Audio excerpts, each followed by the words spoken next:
Have you told your friends that you see ghosts? Oh, absolutely not. Gina Rodriguez returns in Not Dead Yet. I'm back, baby! Who is up? Oh, she's the obituary writer. And Brad Garrett joins the brilliant ensemble cast. Titan, Maverick, Titan of all Mavericks. These are all words used to describe me. Not Dead Yet. Season premiere. Tonight, 8:30, 7:30 Central on ABC. And stream on Hulu. Hey guys, just a heads up. We kind of recorded this on the fly. On my end of the recording, it sounded like Adam was a little jumpy. So just pretend that he's doing his best impression of Billy throughout this entire episode, and you'll enjoy it perfectly fine.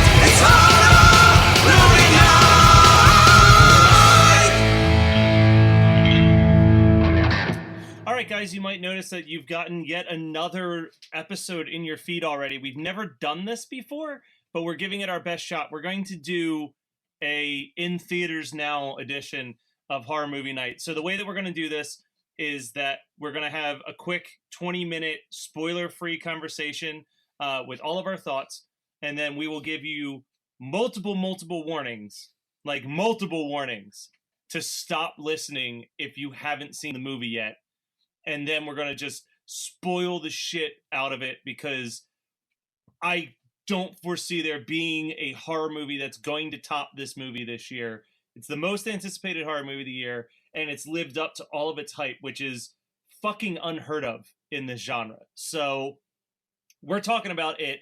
It's me, it's Adam, and we've got a guest, a good friend of ours who you probably know if you're in the Facebook group, Katie. So the four of us are going to geek the fuck out right now about how good Stephen King's It is. But if you're going to stop listening to this episode right now for any reason, because you don't want any type of spoiler, even the spoiler-free discussion, just know that the movie's great and you need to see it. All right, guys, you ready? Let's talk about this. So we're at the Losers Club. We are absolutely the Losers Club. I just want you guys to know that whenever I was hanging out with you, I did still feel like a total fucking loser. We have been the Losers Club for 109 episodes now. Well, I mean, now we're officially because we have a girl in it. So I want to do this for kind of round table. So if we want to sort of just line it up, Scott, if you want to start us off with your thoughts and if you would recommend, I guess.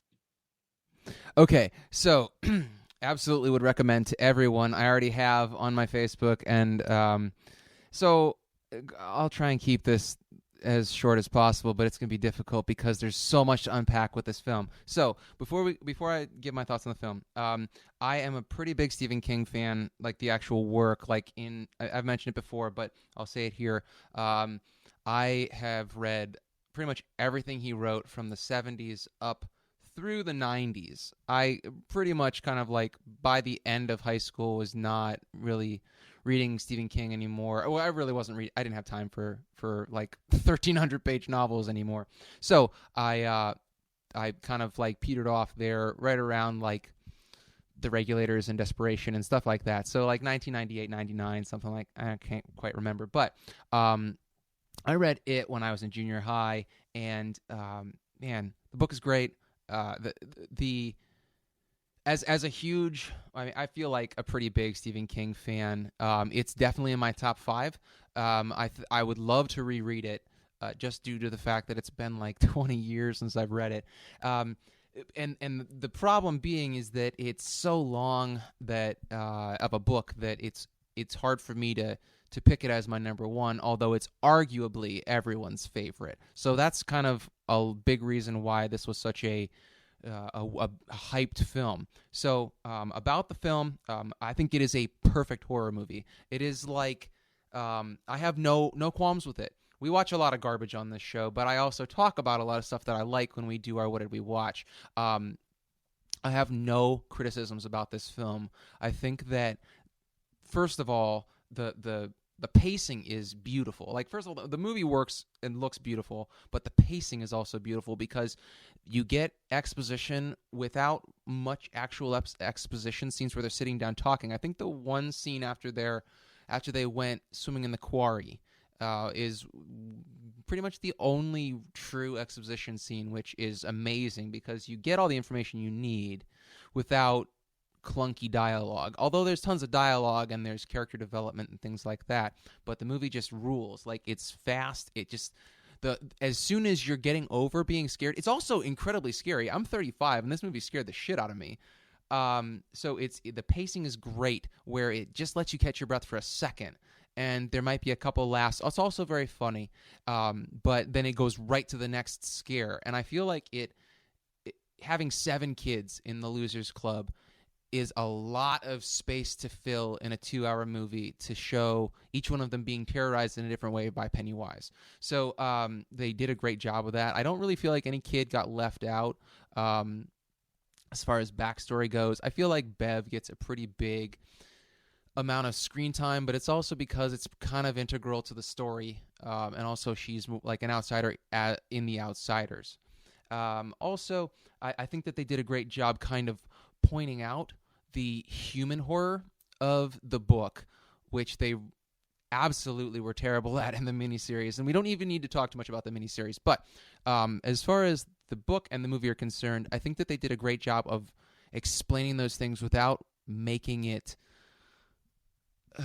it made me squirm a lot, like Bev's dad, but not to the point where it was too much. I think that was a great subtle thing about it. So that's all I have to say about it. Fantastic movie. I would tell anybody to watch it, and is super scary. And I'm an adult. All right, perfect. Katie, do you want to go next? Yeah, sure. So as I mentioned earlier, I've already seen it twice. So I obviously really liked it the first time.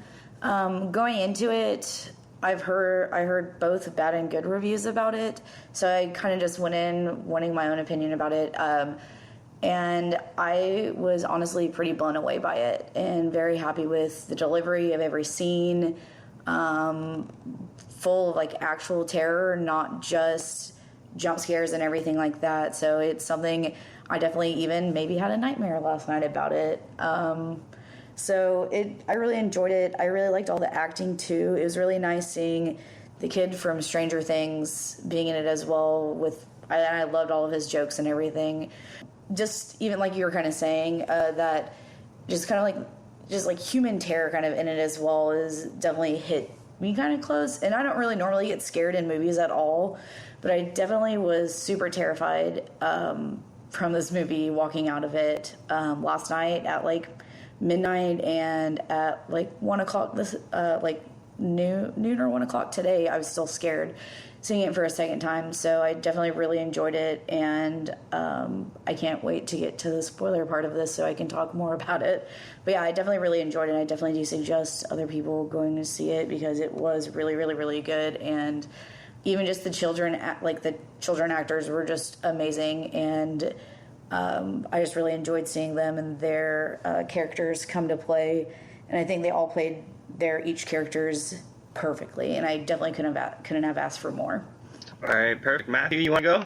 Okay, so I have always been a fan of the miniseries. It seems like in the last couple of years, it's kind of been like the cool thing to shit on. And it's as good as a TV miniseries of this book could ever possibly be. So when they talked about them remaking it, I kind of was hopeful because I knew that there was a lot of stuff missing. And I read the book for the first time after that and was blown away by the book. There were certain scenes that I knew weren't going to make it in either adaptation for good reasons.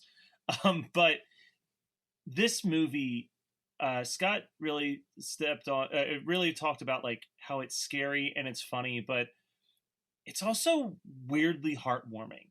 And I think that that's the thing that I left that theater really feeling like it captured authentic adolescent friendship in a way that Stephen King's always been good at writing about, but not a lot of film adaptations have been good at capturing. The only one that I think ever came close was like A Stand By Me.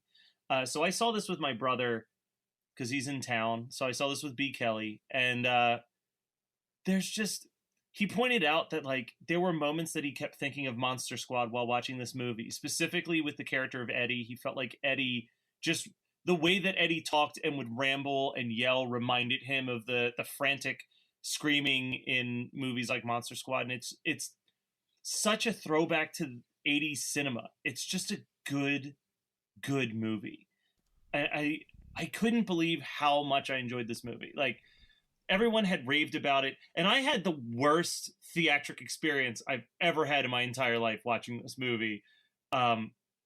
Just a ton of children in the theater, people laughing at the absolute inappropriate points to laugh. One of the amps was blown in the theater, so I didn't hear any of the music throughout the entire 2 hours, which was really weird, reading about all these great like 80 songs that appeared in the movie, and I didn't hear a single one of them.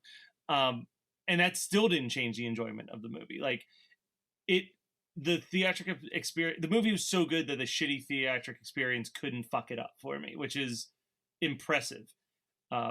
I might see it again just to try to see the movie in its entirety, all speakers on hands. But that's all I've got for now. I'm ready to talk about spoilers once Adam lays down what he has to say. All right. So essentially, I thought it was maybe the best horror movie that I've seen within the last decade, which is saying a lot because like anything that I would have seen previous to that last decade, I would have been in my teens. So it's hard to give a proper review of something that you saw at a certain age like that, right? But as far as any movie that I've seen in my adulthood for the last 10 years, it's been, bar none, maybe the best horror movie experience that I've had in my adulthood. A lot of the child acting was great and on point, and I never really questioned. There was times where the child actors were putting themselves in situations where I just thought, well, why would you be going down there? Why would you be doing that? But their motive sort of made sense to me. Their acting was good. A lot of the writing was really tight. It was a mixture of both the acting, the special effects, and just the way that they shot Pennywise. Alexander Skarsgård did a fucking phenomenal job of bringing that character to life on screen. And I don't think that. And Tim Curry's version of it is very much so menacing in a way. This character was absolutely fucking atrociously terrifying. Like, I would never want to ever have to come in contact with this being. And I just, a lot of what was happening, knowing the background of the book, knowing what was going on within the movie, because I did read some reviews that had several complaints where they, quote unquote, had plot holes that they were annoyed with. Knowing the background, knowing what happened in the book, knowing what Pennywise is and where that character comes from, everything sort of lined up for me and made a lot of sense. And I was just shitting my fucking pants through most of the movie. I had a lot of jumps, but I never felt that they were particularly gratuitous jump scares. I think that Pennywise's character is the type of character that would want to catch you by surprise and really make you jump back and not have a whole lot of sense about you of what's going on. So it made sense within the movie that there would be him popping out here, popping out there, as opposed to a ghost movie where it's like, well, why is the ghost literally waiting for the person to close the mirror in the bathroom so that they can pop up behind them? And the way that they did the jump scares with him appearing out of different materials and out of different places was fucking phenomenal. So we can't really discuss this a whole lot more without jumping into spoilers. So let's give everybody a big, wide breadth, a big heads up here that we are now going to be going into spoiler territory on this movie. If you haven't seen it, you've heard it from 4 different people, several of which have seen it, one of which has seen it multiple times. We're all very well versed in the subject matter, very well versed in horror movies in general, and we're all telling you that this is worth your money. Go out, see it in a theater, not in Philly, any other city. Yeah, any other city, we highly suggest it. If you have a draft house near you, apparently that's fucking phenomenal. So if go you do can go to that. the draft house near you, I would even drive like 6 hours if I had to go see this movie at the draft house. Wait. For Katie, sure. you live in Texas, right? I live in Austin. Well, at least you don't live in the New England area, because I feel like this movie would be even more traumatic if you were living up in fucking New Hampshire or Maine or Massachusetts. Just like, yeah. And if I was in Maine, like in a heavily wooded Maine area right now with a lot of old houses around, I'd be packing up to move. Like I'd be on my way out the door. Anyways, so here is your warning. We are now going to be getting into spoiler territory. I'm going to give you a countdown and everything, because do not blame us if we spoil anything of this movie. And if you've read the source material, you kind of know what's going to be going on, but it's well worth going in blind to it and enjoying the experience. So here we go. I'm going to give you a 3, 2, 1. There wasn't any flying leeches eating little boys' penis in this movie. I'm a little bit disappointed about that. Hey, so I want to say something, which I probably should have said in the pre-spoiler part, but did any of you guys have like serious anxiety right before Skarsgård started talking? Because I was like super worried that it was gonna suck. No, I'd heard him enough in the one trailer that I watched to have faith in his ability to do this character, but I was blown away except for the preview one. I was blown away by how well he played that character. Like, it's so I honestly think that this is the way Pennywise should have been from the start. I understand that like the miniseries is a different beast in itself, and it was for TV. But I don't really like Tim Curry in general. I think that he did, like the Devil well in Legend, but I don't really like Rocky Horror Picture Show. Don't really like anything he's done. Oh, but he was in Clue. I was just about to say that. I was like, come on. Well, I respect him, but I never felt like, and Adam, I think you said something at some point, maybe on the group or something, about how like his Pennywise was never dangerous. I never felt like he just pops up and he like spooks you for a second and then he runs away. Skarsgård's his Pennywise is just really terrifying. Like I've seen a lot of horror movies. I can tell you the last horror movie that even remotely scared me was The Conjuring. That's because haunted house movies scare me. No horror movie really scares me anymore. This movie legitimately scared me, and I feel like the jump scares are technically jump scares, but it's like saying that fucking beating on a drum is music versus listening to Bach. It's like the same. It's the same idea, but it's like so much light years away from what everybody else is doing. So here's my question for you, because I have my answer right now.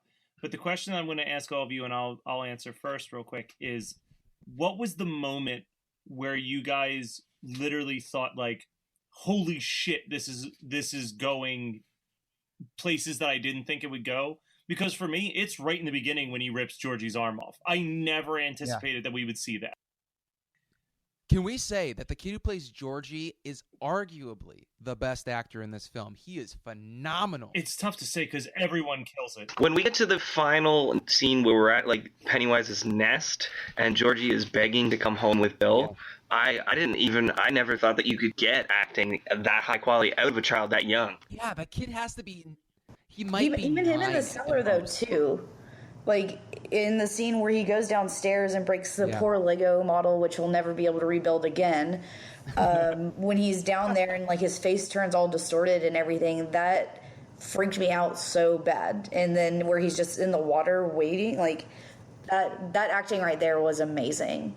And the end scene, definitely, I almost teared up because it was so sad. Oh yeah, and I'm going to jump around real quick just because I have to say it, but Matt, you're absolutely right. This movie is a tearjerker too, and it's not because like I feel nostalgia for the source material, I do, or like me being nostalgic for being a kid in the 80s, but it's like it is just so well acted and directed. I mean, they don't say a whole lot, but it's just directed. It's world-class actors from a world-class director. I will watch anything this guy does forever now because he is good. Well, like there's a moment. It's one of the few non-scary moments in the film, and it's one of the most heartwarming moments. And I can't even pinpoint the exact moment, but there's this point in the movie where you realize how important these friendships are to these kids, and it's before they even start talking about the clown. But it's that realization that like Ben is feeling acceptance for the first time, and like Bev is feeling acceptance for the first time, and it just like that part hit me so hard, because I think every person on this call, and I would even argue a large chunk of the people that listen to our show, a lot of us horror fans have felt like the loser club in one way or another. And that magic of finding people that can share that with you is irreplaceable. And seeing how these actors took a moment that's that special and made me feel it in a shitty movie theater is incredible. Yeah, it's this movie. I just can't say enough good things about it. But I want to talk. I could not wait for us to get to the spoilers, because I think hands down the best. And I think that a lot of people that are going to have problems with this movie, and there are people already that talking to me on Facebook about their problems with the film or their problems with the source material. I think that the biggest problem people are going to have is that it's not a direct adaptation, which I think works to its strongest suit. Oh, absolutely. It needed to be that, because I truly think that Stephen King can't write a filmable story, because he's not a visual storyteller. He tells the inside workings of people, and that's what makes those stories compelling. But they did it in such a way that they condensed all the horror and all the scares, be it from Pennywise or from the other kids around in town or from the grown-ups in town. It's all there, and it's just it's perfect. But so I have nothing bad to say about this as an adaptation of a Stephen King book, because this is his best adaptation ever. This is also, I have to agree with Adam, easily the best horror movie I've seen in a decade. It might be one of my top fives after I watched it a couple more times, ever. But I want to talk about that scene in the basement with Georgie, because I think that is the perfect encapsulation of why this movie is a perfect adaptation of Stephen King's It. Because in the miniseries, because let's just bring that in here, but in the miniseries, the idea of Pennywise is that he's kind of omnipresent. He can be anywhere. He's almost like a ghost. But the thing is that Pennywise isn't a ghost. He's an extra-dimensional being that eats fear. And that is a really important distinction here, because it can never be in two places at once. It can fuck with your head and make it seem like it's in more than one place, but it's only one distinct creature. It's a shapeshifter. So when Georgie is talking to Bill in the basement, at the end of that scene when he screams, "You'll float too," Pennywise, his head comes up from the water and he says it too. And then Georgie goes face first into the water because it's Pennywise's arm. And that is perfect, because I'm almost positive that happens in the book. Yeah, he was using a sort of a representation of Georgie as a puppet. It was like he was using him as a hand puppet to speak to George, or to speak to Billy.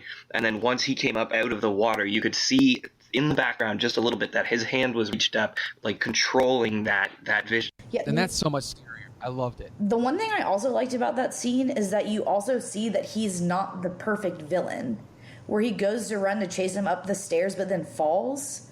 That's not like, it also gives him kind of like a flaw in that sense too, also with the puppet as well, which scared the shit out of me when he comes running out of the water. Even though I already knew it was going to come, it still scared the shit out of me twice.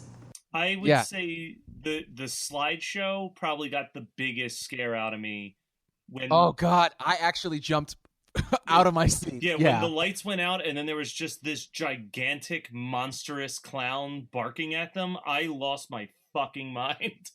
That's the main one that I'm thinking about when people are referring to like all these fucking jump scares. It's like, I think that's a lot of like, that's probably one of the largest ones that they're thinking of, because the lights sort of cut out, you think it's over, and then all of a sudden he's bigger than life, filling the entire room, scaring the shit out of them. But that is totally what he would do. That's him taking advantage of the space that he's in and using that in the situation to get the most possible fear out of them. No, a cat jumping across the screen is a fucking jump scare. When your main villain is attacking people, it's not a goddamn jump scare.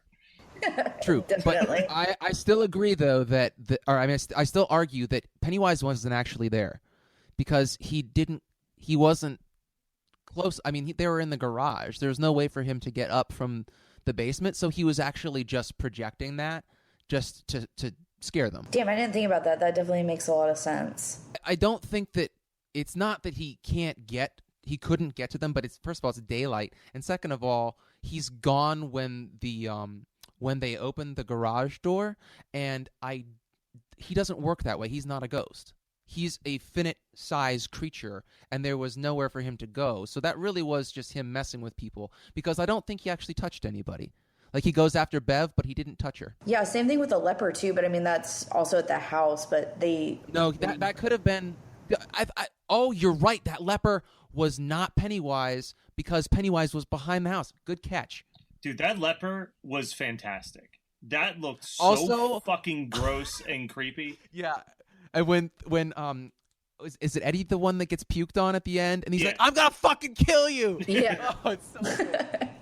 We've talked about a lot of characters in this movie, but I have to say we held back on it for a long enough time. The kid from Stranger Things playing Richie is Perfect. so fucking good. Like, it shows the fact that Richie is such a different character than the character he played in Stranger Things just highlights to me how much of a future that kid has as an actor, because it's so good. He's so good. He's the kid in all the Pup videos too. I was gonna say Adam's about to talk about Pup. Yeah, you're damn right. But there's the one line where they have the rock fight, like the infamous rock fight from the books, and he's across the bank and Butch is on the ground and he just goes, "Go home and suck your dad's dick." Can we talk about that scene, too, Antisocial by Anthrax, which was so amazing. Yes! Oh, I had to bring that up because the chubbier kid, he's wearing a fucking Anthrax Among the Living shirt, and Among the Living is based on The Stand by Stephen King. That is such an awesome reference. I got so fucking excited. So do you want to know how I experienced that scene? Not hearing the song. So that scene, I know that at least there was 2 musical montages. There was that scene in the bathroom cleaning, right? 3. There was 3 of them. Okay, so all 3 of those scenes had no musical soundtrack to them. So the rock scene, all we hear is the sounds like, ugh, as like kids are throwing rocks. But more awkward was the bathroom cleaning scene where we just sat in a theater and listened to 2 minutes of squeaky windows being cleaned. That sounds incredible. That's the way better than the version I watched. That scene was so weird to me. I have a bunch of notes over here, and it just says bathroom cleaning scene. What the fuck? And that's the only note I have about that whole scene. The person that I went and saw it with at the end of the movie, we both looked at each other and were like, if nobody else sees that, then you could just leave bathroom like that. Like, you don't even need to clean it. Like, who gives a shit? How we know that Adam has lived with some slummy people. The third montage where they're all not together. The third one where they're all split up is "Dear God" by EXT. Oh shit! God, that's such a good song. It's so upset now. Good. It's so good. Fuck! Like, I'm so disappointed. I definitely need to see this again. But this is like first day available on DVD, getting at it to my DVD collection. Like, not even a question in my mind how quickly I'm going to buy this. Oh, so adding on to my theatric experience, when the movie ends and the words Chapter 1 pops up, the crowd was baffled. Like, which hinted to me that no one knew anything about this movie or any of its previous versions. Because people were like, Chapter 1! Like... Oh, can we talk about the ending though? So I love this because this is my pet theory, and maybe I'm just being an asshole thinking that it's like a theory and not the truth. But my pet theory is that there's going to be time travel in Chapter 2, because they're going to, like, when Billy fights Pennywise in like the gray world or whatever it's called, like that space between worlds where he actually lives, or it lives, they don't remember that until they're adults. And I think that what they're doing is to not show exactly what happened at the end, like they did in the book. They break it into 2 movies, and then when they're adults, they come back to fight him, and they fight it as adults, but then they're also fighting it a second time as kids. Yeah. And so it'll be like parallel universes that are going to be converging and time travel and shit. I am super excited about that. I definitely read Adam, that they you have might get some, the orgy. I've read that they've got a couple deleted scenes that they've already decided they're not going to release the deleted scenes on any DVD, but utilize them for flashbacks in the next movie. So you could be onto something. I read an article about that too, which is I'm pretty excited because it sounds like the deleted scenes are going to be like. I wish that we would have been able to see them in this movie, but I'm really excited. Hopefully, that they have the budget to put them in the next one. Oh, they'll have the budget. This is going to make so Dude, much fucking so cash. I think it's important that we talk about that real quick as well. The fact that this movie's breaking as many box office numbers, I don't think enough horror fans understand how important that is, because it's kind of putting to rest the theory that R-rated horror films aren't financially sound choices. And I'm hoping that This movie is going to break 100 million before the end of the weekend. Easy. yeah. And I just hope that people interpret that as we can make R-rated movies for R-rated horror films again and not have to make them PG-13, as opposed to we just need to adapt more Stephen King books. Because there's a good chance that will fucking kill that goodness very quickly. We don't need more Stephen King books. I think that pretty much the cream of the crop has been done. I don't really need to see Christine. This director, the same guy, I don't know how to pronounce his last name, Andy Muschietti? I don't know. He's, I don't know if you guys read graphic novels or anything, but he's doing the live adaptation of Lock and Key, the H.P. Lovecraft. Oh, fuck yes. Oh, he's so perfect for that. Nice. Yeah, and that's Joe Hill, right? So that's Stephen King's son. Yeah, he's all up in that family. All of them. Also, the unsung heroine of this film must be Janie Bryant, who I had to bring up because, the only reason I know her name is because she was the costume designer for Mad Men, and we talk about Mad Men and John Hamm pretty consistently on this show. So she did the costuming for it, and she's also just a fantastic person from what I can tell from her Instagram. But I loved the design of everything. I think that, and I was talking, so Mario, Adam, Matt, you guys know Mario. He was on the movie marathon for our 100th episode. Best friend from growing up. He brought his 11-year-old daughter up, and the three of us went and watched it today. And on the way back to my house, we were talking about it, and I was able to crystallize why I think this movie is so great. It looks vintage enough. You know how like The Void was trying to be 80s pastiche, and Beyond the Gate was trying to be 80s pastiche, and a lot of these movies that are coming out that we like but have a problem with, they're not perfect, are these 80s pastiche horror movies because the 80s was so unadulteratedly the perfect storm as far as horror entertainment goes, and that's why we basically built our entire show around it. I think that this movie is, for the first time, a 2010s, our decade's visual style of horror done to perfection. Like, it looks modern, but the costumes are perfect. I believed that was really in the 80s, but it didn't feel like it was forced. But it had a lot of the modern sensibilities that mass appeal would require. So this movie will absolutely make a truckload of money because people that don't love horror are going to see, or people that only tertiarily like horror will see it, and they will be able to take it in.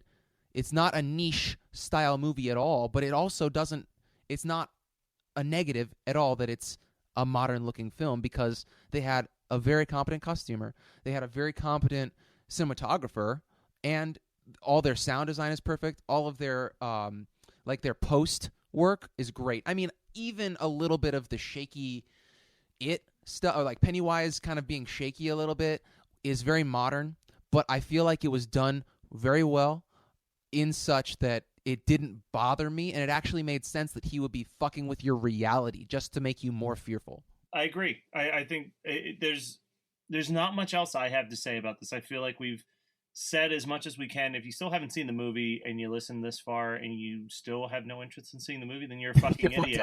But is there anything else you guys want to say real quick? I think, this is almost longer than a normal episode of the podcast at this rate. So I want to thank Katie for coming on. Yeah, thank you That's for what I dealing wanna with do. us. Thank you for letting me be here. I do have one more thing to add that I had to look up to make sure I didn't sound like a creep, but as horrible as that sounds, one of the bully kids, Patrick, he was so attractive, and I had to look it up to make sure that I wasn't a fucking...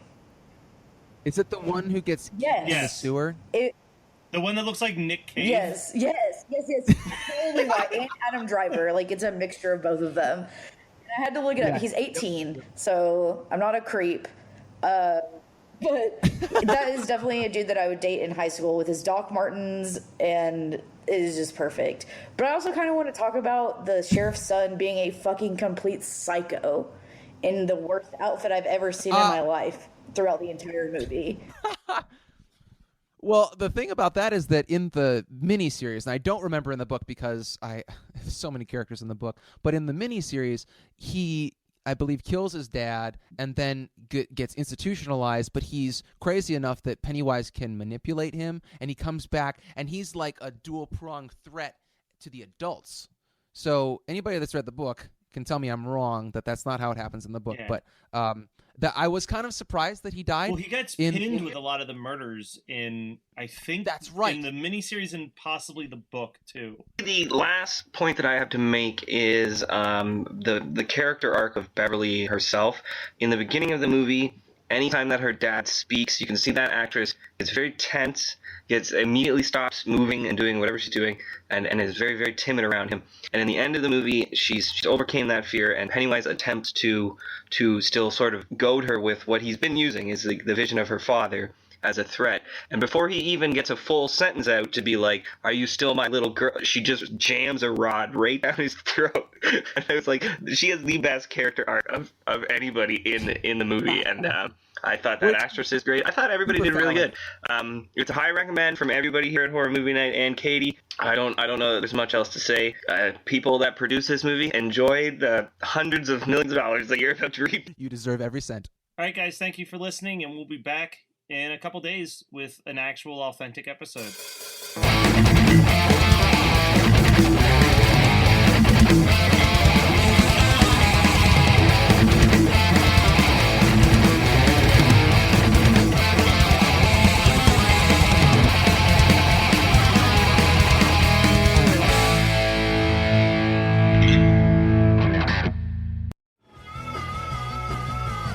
You're listening to the Geekscape Network.